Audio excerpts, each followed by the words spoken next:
Hello everyone and welcome to another very interesting game from the World Fischer Random Championship. It's Nepomniachtchi versus Wesley So, and the first two of their classical games were drawn, and then Wesley won the third classical game, and now this is game 4. So Nepo has the white pieces, he's trying to equalize here, and some of you said that it's not actually classical chess, it's actually slow rapid chess. I don't know, I was thought that I was taught that everything above 30 minutes, well, for example, if it's less than 30 minutes, then it can be classical. But if it's 30 minutes plus, let's say, only an increment, any sort of increment, then it can be considered classical.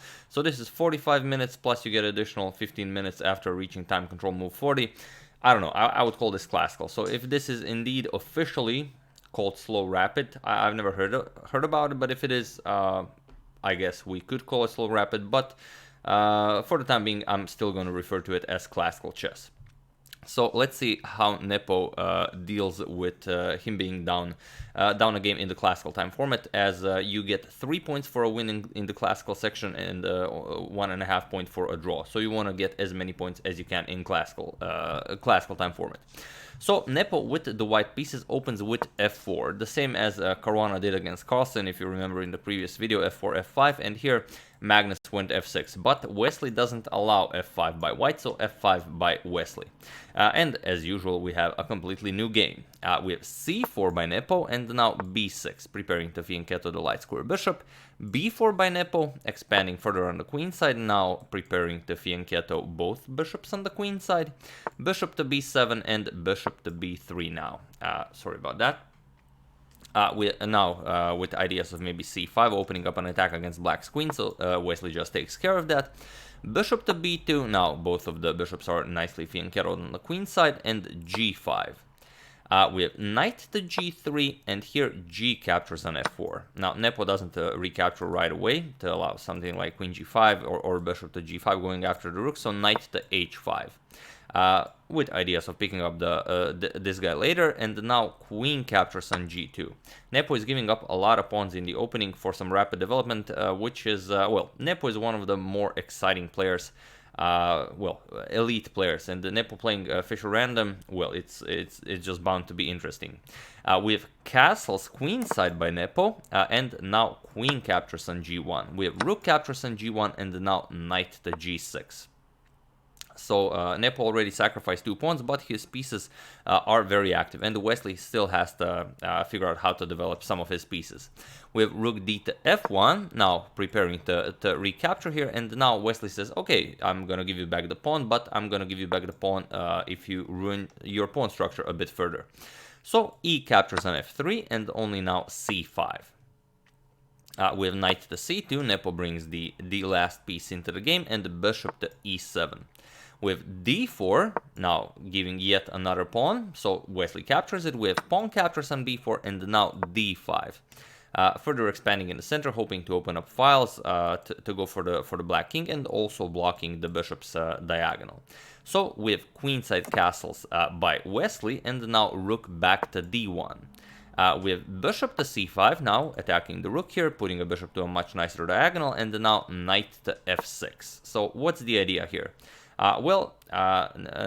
Nepo wants to get the other rook over to g1, sacrifice the exchange, pick off the h7 pawn, and then, remove the defender of the g6 knight. So bishop captures on g1, we have rook captures on g1, and now rook to f7. Not so much defending the h7 pawn, you can't really defend the knight captures, and rook captures on g6 will happen, but it also serves as a defender to the d7 pawn, because Nepo had some ideas of going bishop to a4 to threaten this guy here. Maybe even the other knight can find its way to e5, so he wants to create some threats here. We have knight captures on b4. Now this knight can come to e5, maybe via d3 and e5, and knight to c7. We have knight back to d3, and now rook d to f8, doubling up on the f file, and only now does Nepo capture on h7. We have knight captures, rook captures, and rook captures on g6. We have rook captures on h2, now that's a very active rook, and now d6, kicking the knight away. We have knight to a6, and now bishop to a4, adding an attacker here. So maybe you can get rook to g7 in. If you can get knight to e5 in, then white should definitely have some chances.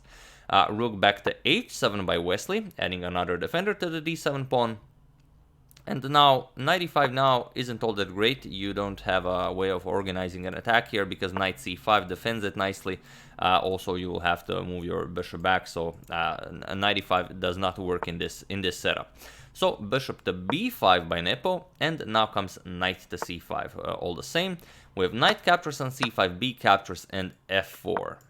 So taking the e5 square, also not allowing the pawn on f3 to remain a target. We have rook to h1 check by Wesley, king to c2, and rook to h2 check.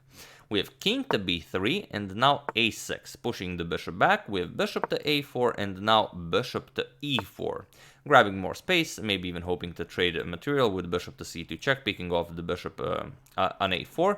We have king to a3, and now comes rook to g2. Wesley's up in material, so as a principled idea, when you're up in material, you want to trade down. We have rook to h6, Nepo, of course, declines the trade, and now comes rook to g3 with check. King to c1, bishop to b3, blocking check, and now a5. Here, Wesley is preparing bishop to c6 to guard the a4 square. He wants to push pawn to a4 and then pick up the bishop, as you will not be able to move it due to the pin. So bishop to e5, making an escape route for the king, also adding another defender to the f4 pawn here, although for the moment this bishop basically a pawn. Okay, you do control this diagonal, but if the black rook wants to enter the game, he can always use the g file.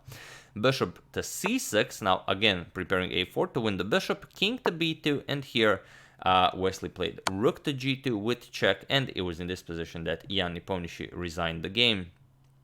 As he doesn't have all that much counterplay, and he's very low on time. So one such line that we can show is you have to move the king to c1, and now you just push a4. You push the bishop back, bishop to c2, and now you get the other rook into the game. So now you can maybe just double up rooks on the second rank, then threaten the bishop, then try to pick up the a2 pawn, for example.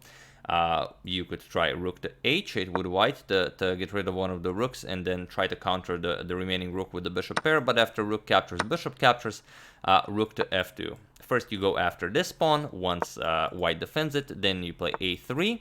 Don't allow the king any squares. Once white makes a move, let's say bishop to b2, the only square where you can move the bishop to keep an eye on the a2 pawn. So now this bishop stuck guarding this pawn, this bishop stuck guarding this pawn, and once you play bishop to e4, for example, white is in Zugzwang, there is no move. If you move this bishop, you lose this pawn. If you move this bishop, you lose this pawn. And if you don't move any bishops, you have to move your king. So you can go here, here, here, here. You can only play king to d1. Now you just play bishop to b1, pick up this pawn, either trade bishops or move your bishop, queen the a pawn, and that's it. So there really is nothing more to do here, even though it might seem like there is, but there isn't. So after rook to g2 check, Nepo resigned, and Wesley wins game 3 and game 4 in classical time format. We're still going to call it classical for now. So today we're going into the rapid section, and then of course the next day into the blitz section. So it probably should be very exciting. That's the game. I do hope you enjoyed it. It's going to be very interesting to see who comes up on top, Magnus or Caruana, or in this case, Nepo or Wesley So. I would also like to thank Georgiana Branze, Nadal Mohamed, Matthias Massman, Carl Nielsen, and Alexander Kovalenko for a contribution to my channel. Thank you a lot. I really appreciate it. As usual, you can check 2 of my previous videos here. Thank you all for watching, and I will see you soon, continuing the coverage of the World Fischer Random Championship, continuing the short coverage of the 22nd European Team Championship, and of course checking up on your wonderful suggestions. So thank you all, I will see you soon, and have an excellent rest of your day.